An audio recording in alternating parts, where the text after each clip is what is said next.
বাড়ির electric metre বিক্রি করে দিলাম, যেন ইলেকট্রিক বিল না দেওয়া লাগে। বাপের পুরো ব্যাংক অ্যাকাউন্ট খালি করে দিলাম, যেন ট্যাক্স না দেওয়া লাগে।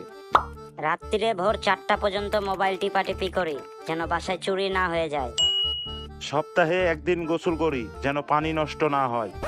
ম্যাট্রিক পরীক্ষাতে ফেল করলাম, যেন পরিবারকে কলেজের খরচা না টানা লাগে। নিজের বাপ দাদার জায়গা জমি জুয়া ক্যাসিনো আইপিএল খেলে বিক্রি করে দিলাম, যেন বাপ চাচা জায়গা জমির জন্য ঝরগা না করে। সারাদিন রিলস টিকটক দেখি, যেন ফিউচার নিয়ে কোনো টেনশন না করা লাগে। ছোট বোনের মাথা ন্যাড়া করে দিলাম, যেন তেল শ্যাম্পুর খরচা না লাগে। বাড়ির সব আসবাবপত্র বিক্রি করে দিলাম, যেন আব্বা আম্মাকে কোনো কিছু খোঁজাখুঁজি না করতে হয়। দুপুর 2টায় ঘুম থেকে উঠি, যেন সকালে নাস্তা করা না লাগে। বন্ধুর কাছে টাকা ধার নিয়ে আর ফেরত দেয়নি, কারণ সে যেন আমাকে ভুলে না যায়। আমাদের সম্পর্ক যেন সারা জীবন থাকে। বন্ধুর রিলেশনে ব্রেকআপ করিয়ে দিলাম, যেন বন্ধুর পকেট খরচা না লাগে।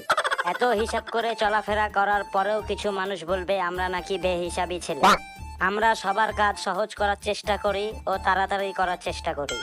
এটাও একটা প্রতিভা। এই প্রতিভা যার আছে তার আছেই, আর যার নাই তো নাই। তোমরা বুঝলে বুঝপাতা, না বুঝলে তেজপাতা, আর বেশি বুঝলে আলাপাতা। এখন ভিডিও ভালো লাগলে লাইক করো, নতুন হলে সাবস্ক্রাইব করো, আর বেল আইকনটি বাজাতে ভুলো না।